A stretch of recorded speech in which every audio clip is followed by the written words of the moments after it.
Hello and welcome to this, the 10th and final episode of Season 1 for the You, Me and ADHD podcast. While it's the final episode of this series, it's actually the first one that we recorded live in person with the guest in the same room as me, which was a wee bit odd for me. Thankfully, the person who I was interviewing wasn't odd at all. Today we have Nik Wilson, who's a consultant in Wellington for PwC, and we have a cracking good conversation. Nik is clever, he's savvy, he's self-aware, he is genuinely ADHD positive and becoming a bit of a champion for ADHD itself. On his journey, having really just been diagnosed not that long ago, a similar sort of time frame as myself, and so we riff on a couple of things there, some realizations, and Nik's fantastic at looking at how he's turned what is a natural part of his character and personality into leveraging that in friendships and relationships, but also in his work as a consultant, which working for one of the big four consulting firms, you have to lend yourself to a variety and a diversity of roles and tasks and projects, and we talk a little bit about that as well. It's like, how much swearing can I do on this? Okay, cool. Hey team, welcome to this episode of the You, Me and ADHD podcast. I'm here in Wellington. This is the first time that we've done an episode in person.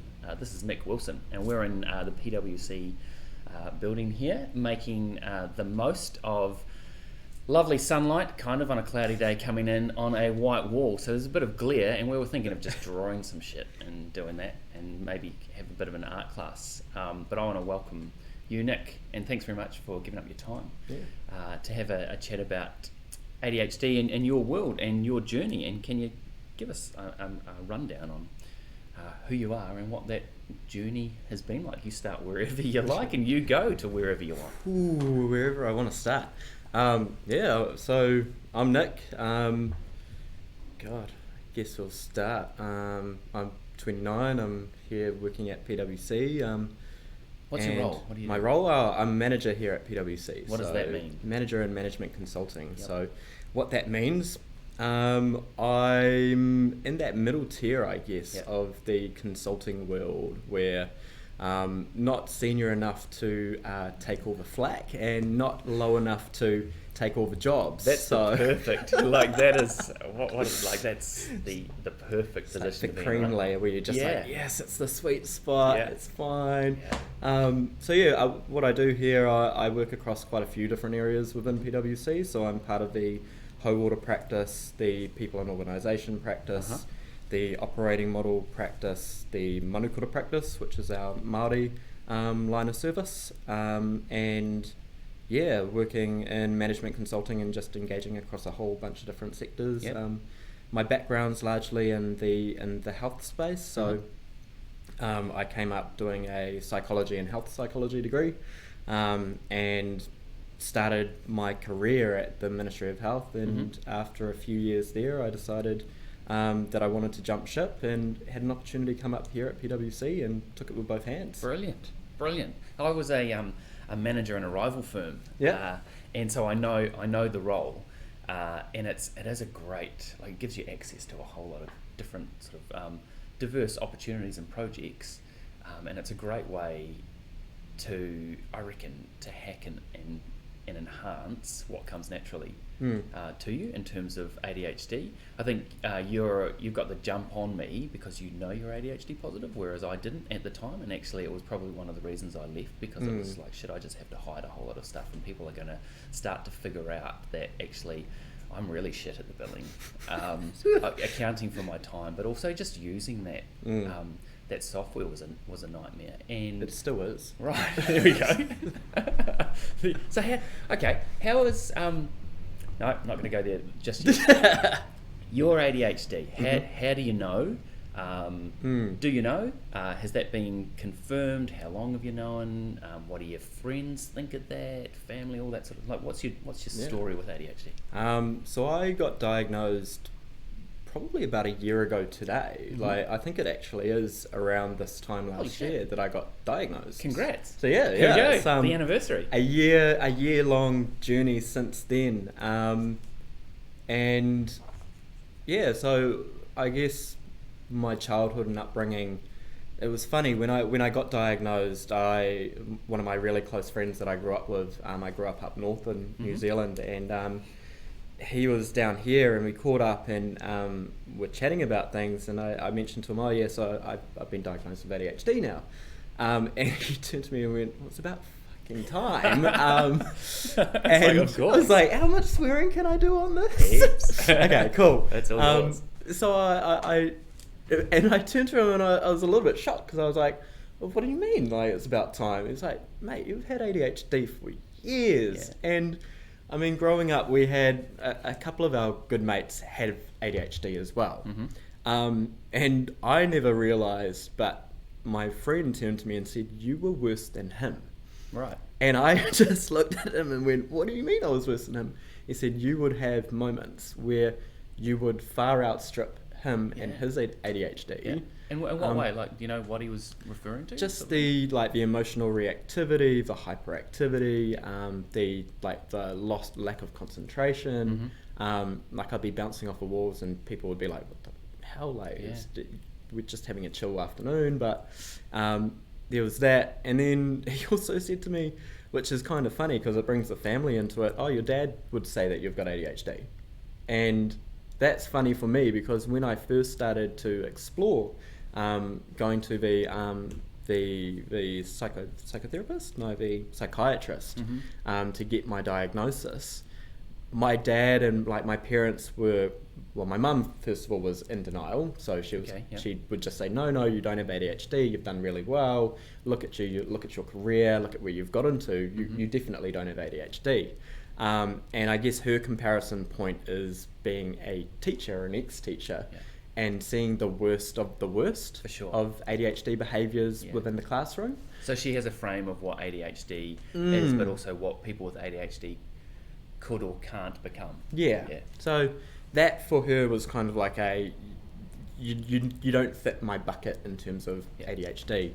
My dad, on the other hand, went, oh, like, maybe you could, and that was weird to me, because after my mate said, oh, your dad would say that you had ADHD, I was a bit like, you asshole, you could have just come out and taken me to get diagnosed when I was a kid, and this would have all been like, like, I wouldn't have had to do my struggles through uni, like, this would have made a whole lot more sense. I probably would have been a little bit more, targeted in terms of where I wanted to be, but I think for me, reflecting back since the diagnosis, I've definitely had ADHD all my life.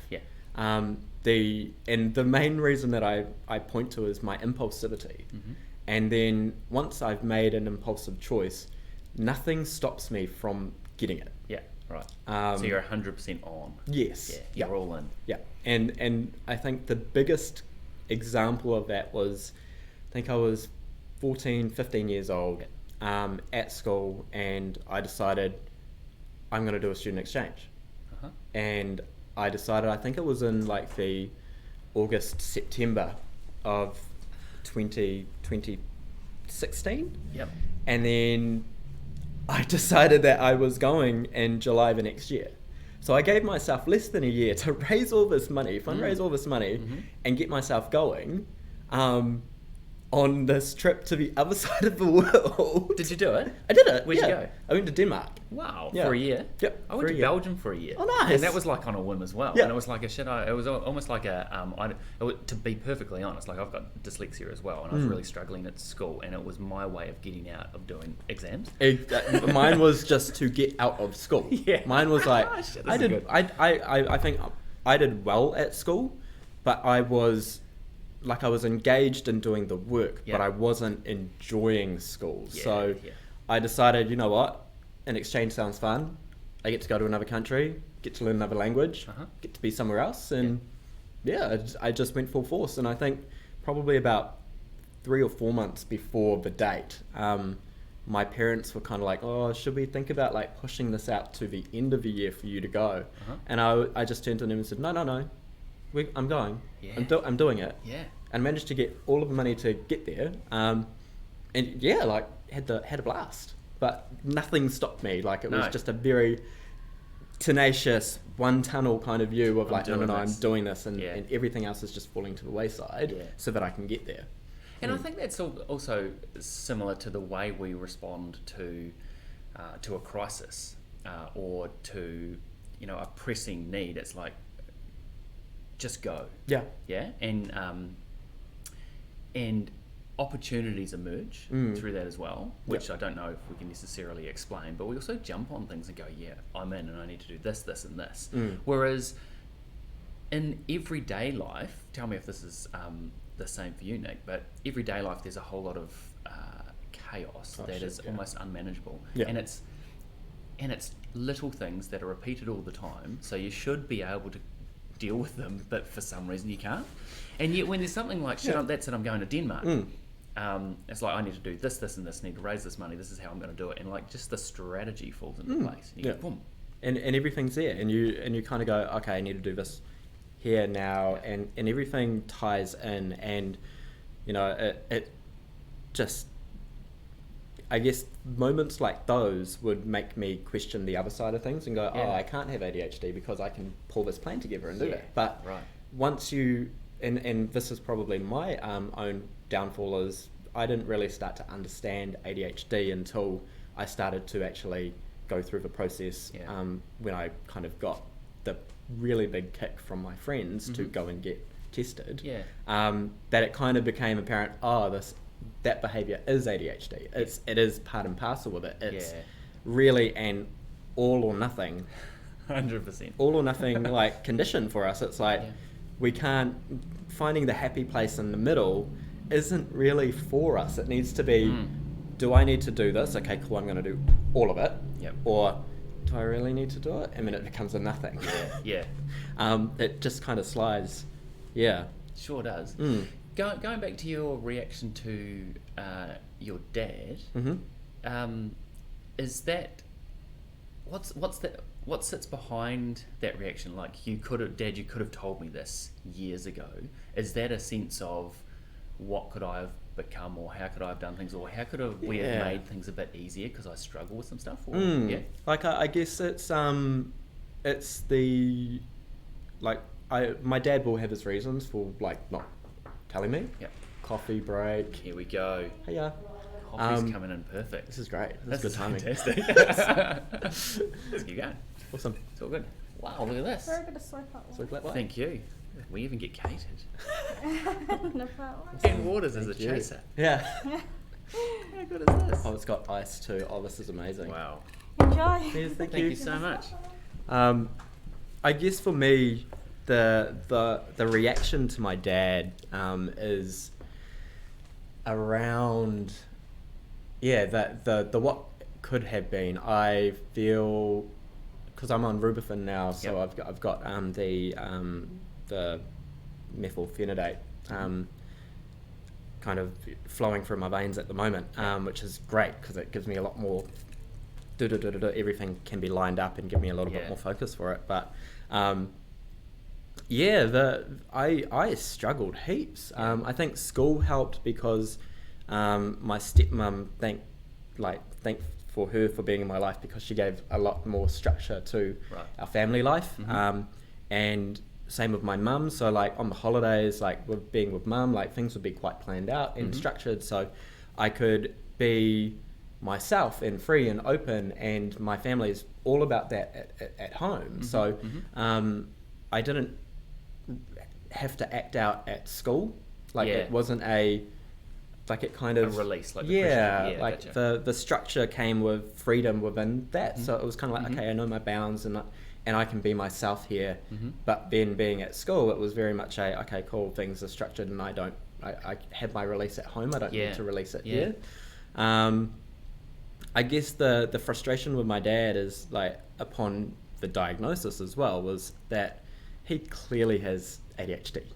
Like you can quite clearly see it.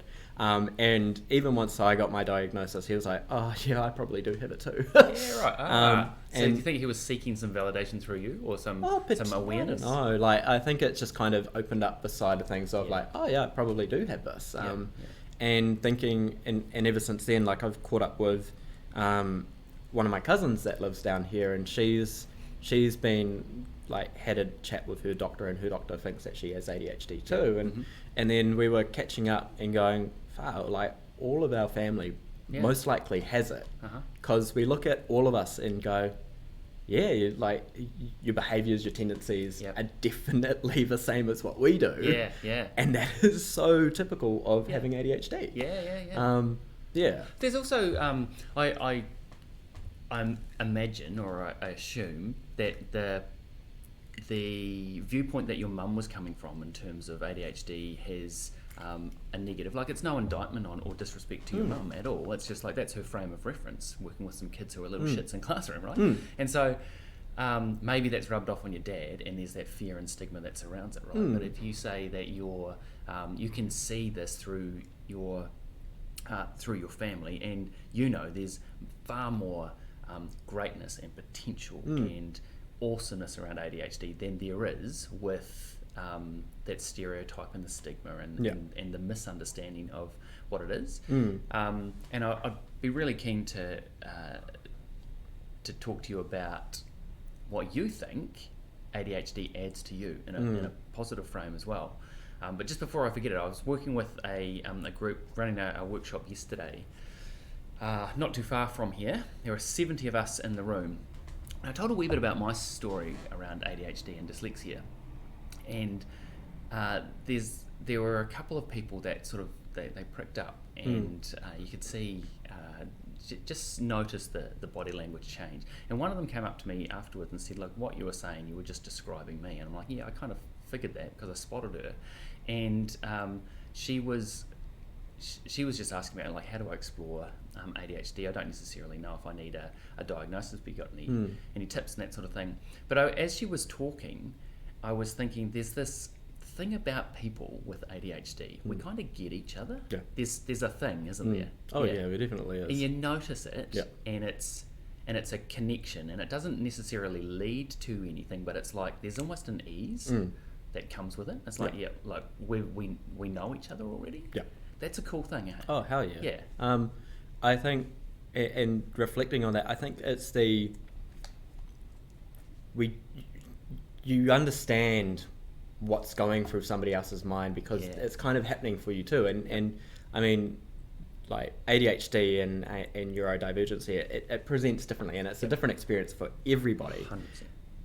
But if I'm like with us here, so I can see like if you start to phase out, I'm not phased by that because I know that you're off and you're having like 10 million conversations with me at the same time as I'm having 10 million conversations with you. And am I right in saying that you have already had this conversation with me before? Oh yeah, sure. Same. It's like it's all banged out, and like which is funny because my partner, he brings up with me quite often that I will just jump straight into like go past the pleasantries and like the oh hey, how are you doing, hey have you been? I just get straight to the point because in my mind we've crossed all that bridge. You're doing fine, I'm doing great.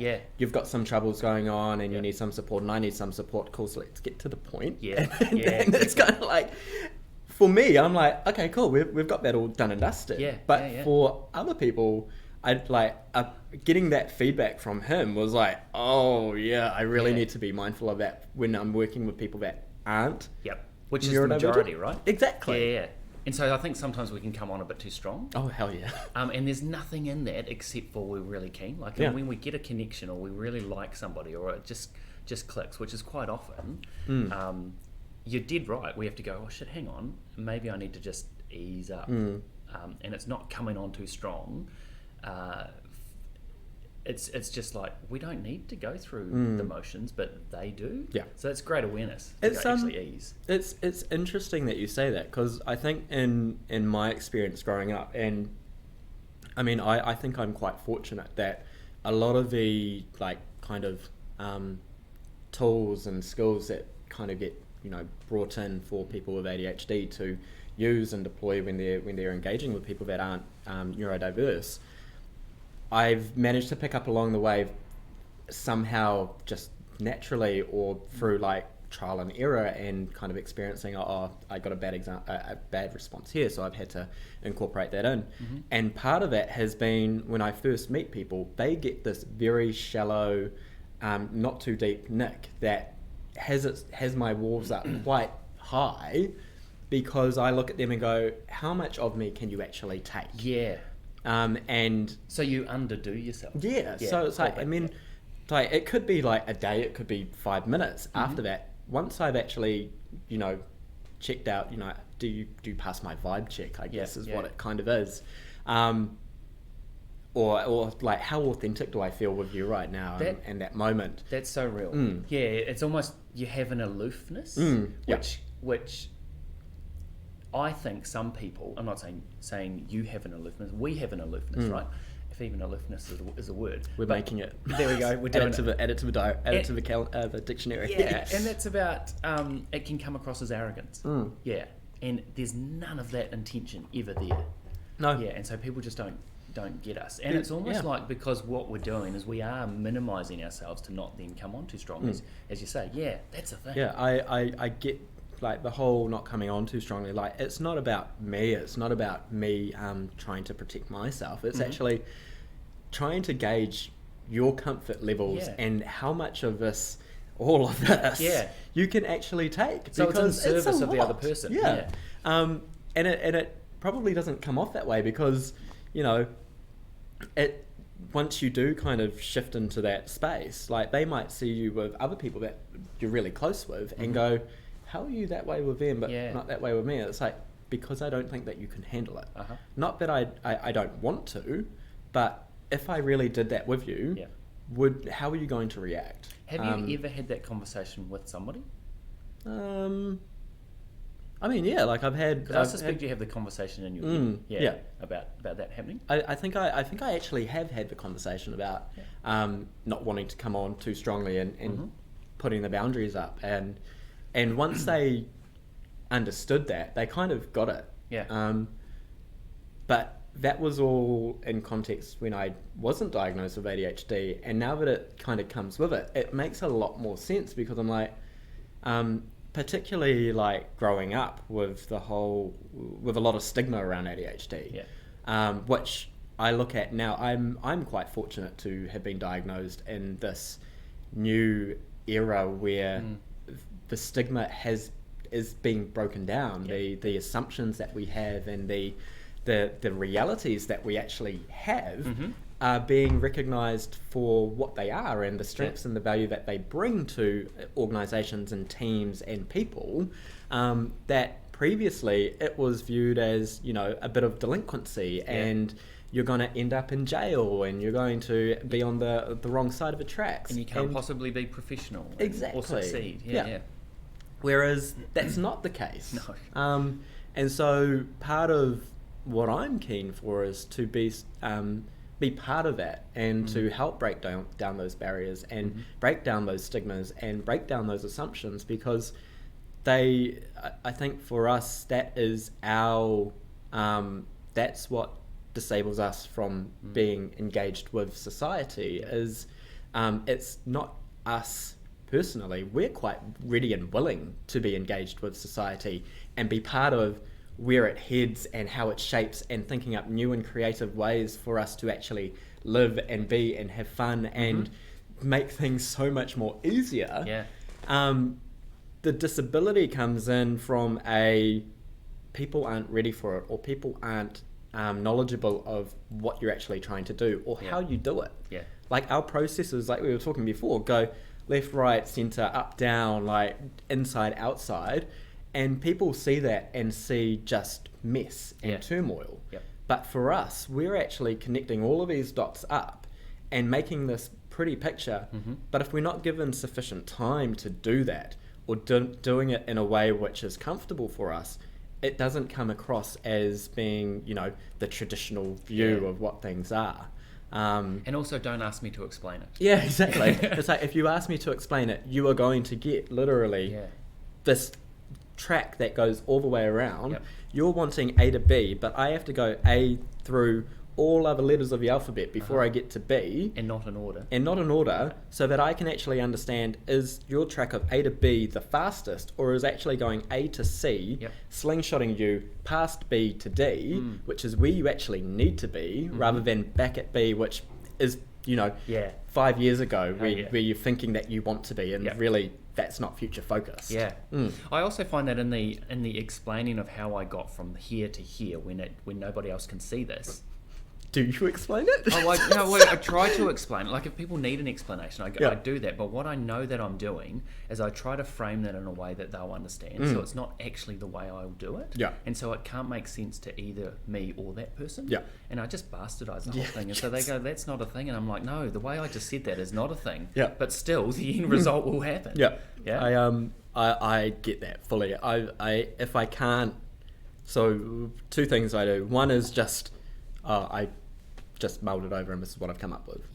So that way it's kind of like, hey, well, just talk me through your process. It's like, no, I just sat down and I thought it through. And that kind of has sufficed me through a little bit.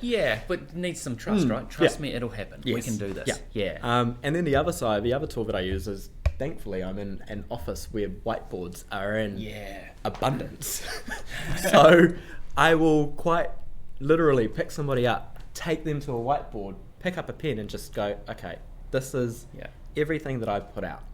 And what I've done is gone, okay, cool, because I work in operating models and org design, and so that's kind of a bit of a puzzle exercise of connecting up the things that go together and which ones go best together based on what the client's wanting. And sometimes you don't know what the client wants, but you can have a sense of the direction that they're wanting to head in. So you start to bring these things together and go, well, these ones go here, and these ones go here, and these ones go here.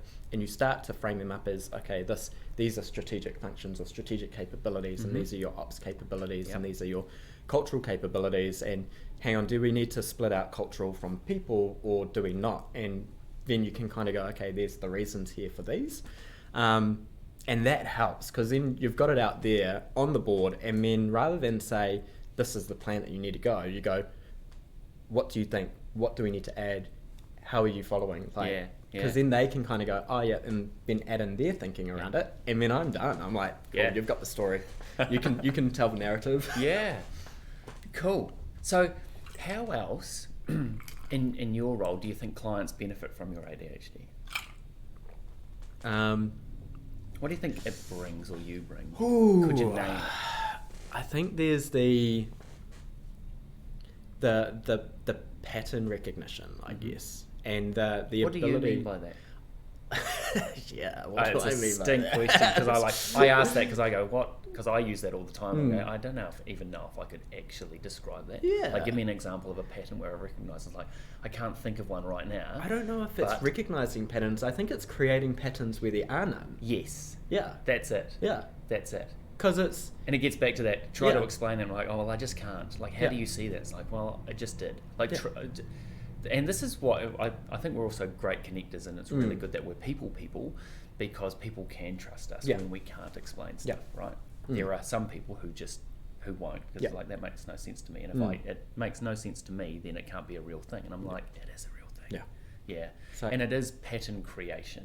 It's like conceiving the inconceivable. Well, that's what I think is really brilliant. So if we have the right team, the right setup, and the right authorization to actually just go and run ahead and do things and take ownership of it, we can create things that nobody would have ever thought of. And that's because we are able to do it in our own way. If we're put into a structured routine that has a team at Cadence that you're trying to fit into, what happens is that we just go with that cadence. We're not adding anything new because we're kind of stuck in it. What we do bring to that is trying to identify how we can smooth things out and make things quicker. Because trying to do, we've got 20 things that we need to do this week, and we look at it and go, well, I only see 5, and I'm only going to do 2 of those. I think that creation of things that are creating the inconceivable, that's our big value. The other thing is the ability to navigate a crisis so well. The shitty jobs, the jobs that are so high fast, high paced, high stressed, like we're managing to navigate that so much more seamlessly than everybody else because that's our day-to-day life. I mean, my wake-up routine changes every day because I'm trying to adapt and change to all of the needs that I have, that other people have, that I've got to like try to think of, what does my day actually look like, and sort myself out. I'm constantly rushing everywhere, and trying, like, if I'm not rushing anywhere, I stop, and I just kind of get this paralysis. Totally. Whereas if I'm in that, go, I can make decisions on the fly and say, we're going to do this and stick by it. If I'm not, I will sit there and go, which one do we want to, which path do we want to go down? And get into this kind of fixation over what both those pathways could look like. But the crisis situations, you're kind of like, we've got no time to do that. We're choosing this one, and it largely, the intuition that comes with it is so almost spot on. It's just like, and even when it isn't, our ability to take that and go, cool, learnings, new track, and quickly without even stopping, breakneck speed, turn this around, and everybody else would kind of go, but hang on, don't we need to like just think about this a little bit more? And it's like, we probably do, but we don't have time to do that. And if we're wanting to keep going, let's keep going. Like last year, I stepped into support with the COVID response when we went into first lockdown. And part of that was helping to create the contact tracing tool that we still currently use. Kind of important. And needed in a rush. Needed in a rush. And so we were pulled in, and I think it was maybe like the weekend before we went into lockdown. And so very high pressure, high stakes, high stress, cases were going up, and our contact tracing efforts were definitely ramping up. But the process of triaging all of the information that was coming in was like, there was a team of, I think, 4 of us to start with. And we had to develop that process of how would we triage all of the information coming from all of these different sources so that it would turn into phone numbers for the contact tracers to contact. We developed that, I think, within an afternoon. Wow. And we had to continuously improve that over the next few days. And by the time that we left, I think about 2 or 3 weeks later, because we quickly set it up, handed it over to the ministry, I think there was a team of, it might have been about 20 to 25 at that point, doing the work that the 4 of us had started doing from from the outset. And you were in your element. You just gear up. Like you just had to. There was no time to stop and think and go, how do we need to change tact? And then making the right calls to say, like, there was one day where we got to, and the numbers was just so immense with the people that we had, and our process was slowing things down, that we had to go, okay, cool, we're going to stop to go fast. And making that call in that environment is the difference between somebody being notified that they've been a close contact and happening that day or happening the next day.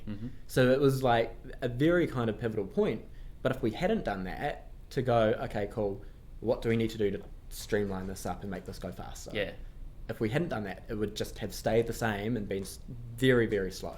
And we probably wouldn't have been able to speed things up and scale as we did with what we had. Can I just go back to a comment you made about your wake-up routine is... I can't remember the exact words you said, but it's kind of like it's all over the place, and that really resonates with me. Like, we wake up every day, and we have done it for tens of thousands of do days. we really right? wake up every day? Well, who knows? Mine's usually about I wake up every afternoon. There we go. Yeah, well, the caffeine helps. Yeah? Yes. And actually, it maybe will lead on to a conversation around medication if you don't mind. But I remember when I was consulting, when I was working in the public sector.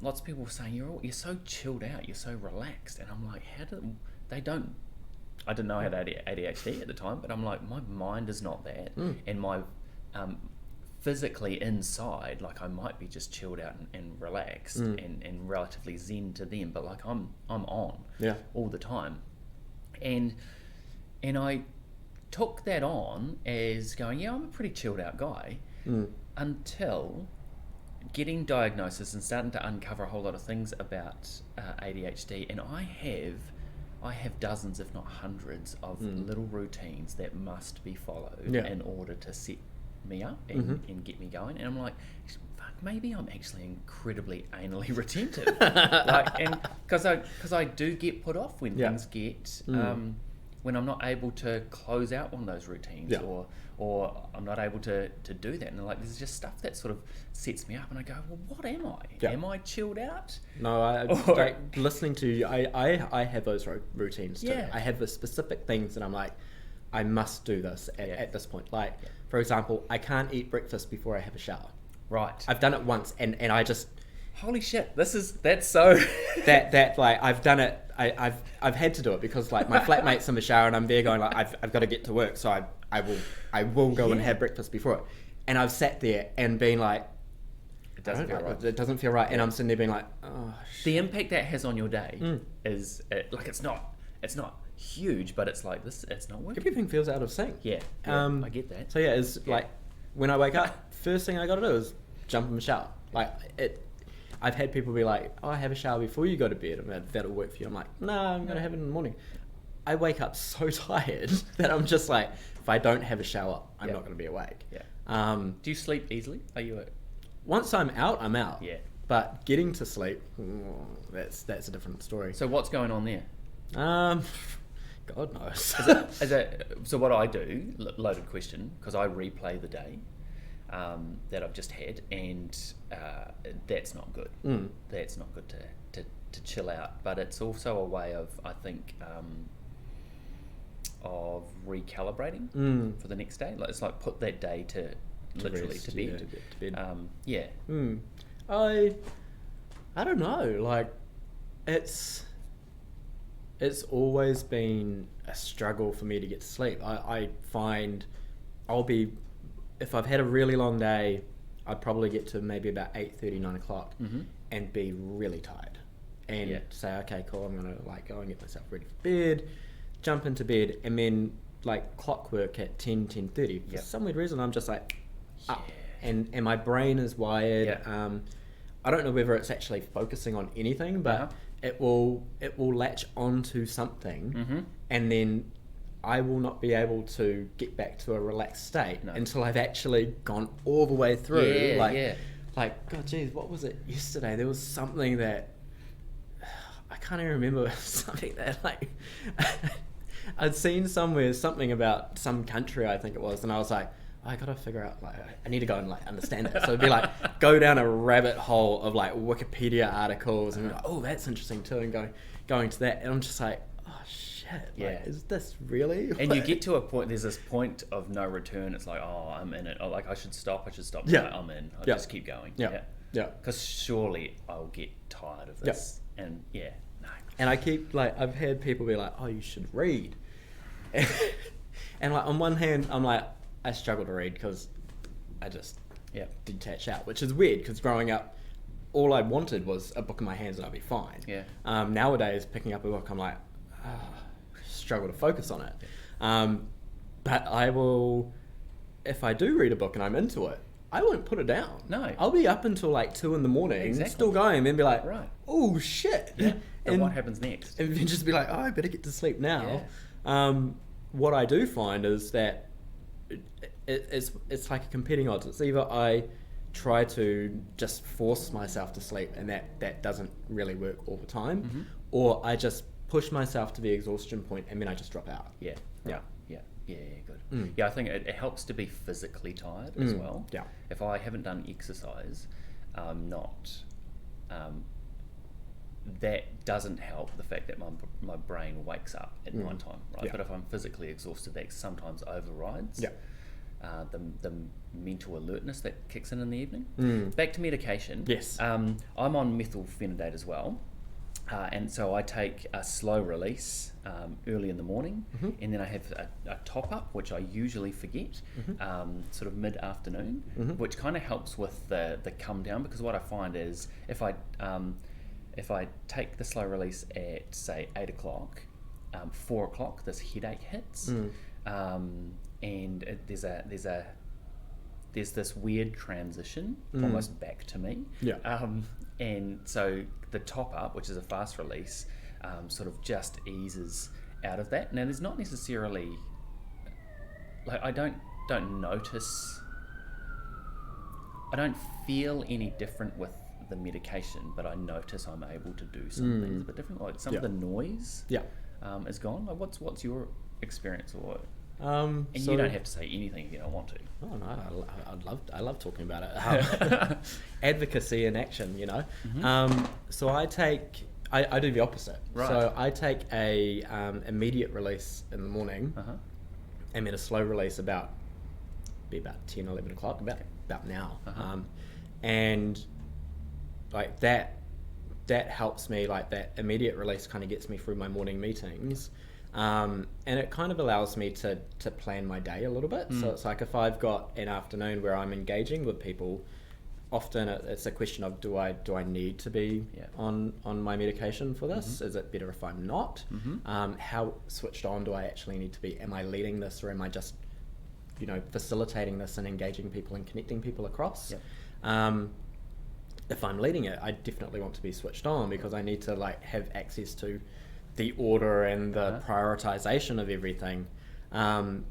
So when I take the immediate release and then the slow release is kind of like, okay, cool, you're going to be working late, or like this is going to be a little bit of a hectic day, so take the slow release, and then it kind of tails in at kicks in about maybe 11:30, 12 o'clock, so it takes over where the short release starts to tail down, and then lasts me through to the end of the day. And then I find that the tail off is a lot smoother for me that way, because it's not and it's probably the same when you take the slow release in the morning, and then the immediate release, it just kind of bumps it up and then gives it a nice little curve out at the end. That slow down at the end is so important, because I find the quick drop off the immediate release was like draining both physically and mentally. Like I'd probably not catatonic, but I'd be sitting there unable to engage, because everything's just kind of gassed itself. And like I guess it's kind of like when you've kind of like viewing it like it's put a cap on everything, so that everything, the noise is reduced. And then it's kind of like once you release that, it just shoots back up. So it becomes overwhelming a bit. And so I'll like often when I was first starting up my medication, I would just be at home and like have the TV going and just sitting there, because like my brain's just like in 10 million places at once. I often feel like I'm like, what's his name, Doctor Strange, with like the infinite timelines going on, and just like experiencing everything and being like, And sometimes I choose not to take it as well. Like sometimes I forget, which I think a lot of people do. But I think it's all good to have some breaks, but also just and for me that helps me notice, okay, this is actually this helps me. But sometimes, like when I'm engaging with people from a stage, I actually like to be myself and not have that laser focus. I like the breadth of being able to just notice what's going on in rooms, and I find that medication sometimes doesn't necessarily take away from that, but it just doesn't feel right. So I love the way you sort of phrased a lot of that, Nick, and it is around self-care, like because it's not a silver bullet. which not- I actually was expecting it to be. Mm. And it wasn't, but it's definitely... and I think also I was worried that it would dumb down some of my ADHD, the good stuff about the ADHD. And there's an element of creativity that gets a wee bit sort of fuzzed by it. But I also think that if the dose is right and if our timing's right and our purpose is right, that it also helps us to enhance the good stuff about ADHD. Yeah. What do you reckon your superpower is? Oof. If you could name one or a couple. Oof. Or if I reframe that another way, which is a question I love to ask some people on the podcast, is if you woke up tomorrow and you didn't have ADHD, what would you miss?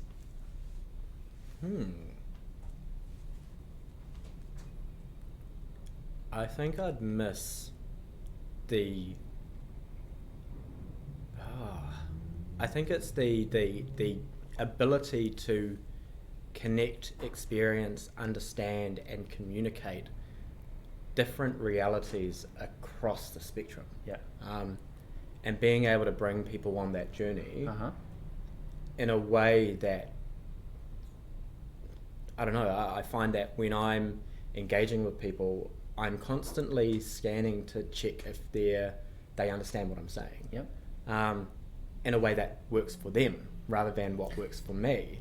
And so I look at it, That's so beautiful. and I feel there's a it. kindness and an in-service element to that, Yeah. and it doesn't necessarily need to be about work as well. It's like everybody. Yeah. It's like how is your Everything you're is nurturing. tailored for them. yeah, you're taking care of their experience for them. Yeah. Which is actually sometimes can be a bit of a burden for Yeah. us. It's like, shit, I'm responsible for all this. And it's like, well, I think everybody's responsible for that, but I think we're perfectly attuned to that sort of thing. And I think we adapt so quickly and creatively. I think I would miss that the most, is our adaptability to, I mean, we've been brought up in a neurotypical world.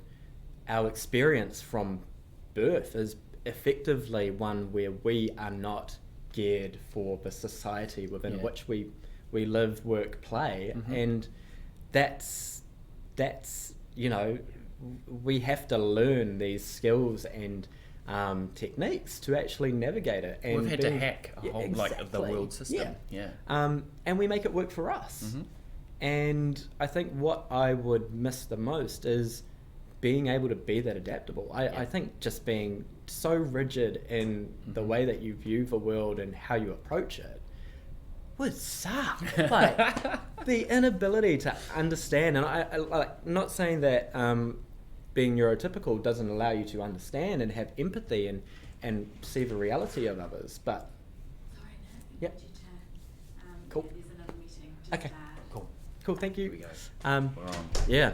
All right. I think it's just that the ability to be adaptable with it and being creative. It's brilliant. I think it is brilliant, and I think you're brilliant too. Like, this has been a fascinating conversation, and we do have to go. So, and I'm gutted, but I'd love to maybe continue a chat on maybe your second anniversary, given this is the anniversary of your diagnosis, and diving in, and like, we're going to stay in touch as well. I really appreciate your time, and also just how candid you've been. And I reckon a lot of people are going to get heaps out of this, especially seeing someone who is young and aware and keen to harness who you are naturally. And you know, you mentioned it about advocacy as well. We can succeed, and not only we can succeed, but I think we can succeed on levels that most people think we can't. And I love how you're sort of grabbing that by both hands and discovering that in that year, this is attributed to ADHD, and this is what I can do as well. It's like that. What's next level for me? So look, man, all the best. Thank you so much. It's been a pleasure. It's been cool. Yeah. Stay in touch. Well, there you have it. Thanks so much for listening to this episode of the You, Me and ADHD podcast. My hope is that it's been worth your time, of some value, that it's been interesting or even enlightening, perhaps. Hey, if nothing else, I hope it's been entertaining. I really appreciate you showing up. You see, I really want to do some serious damage to the stigma and stereotype that ADHD is bad, that it's wrong, and that those of us born with ADHD brains are somehow broken, because we're none of those things. And you can help with this too.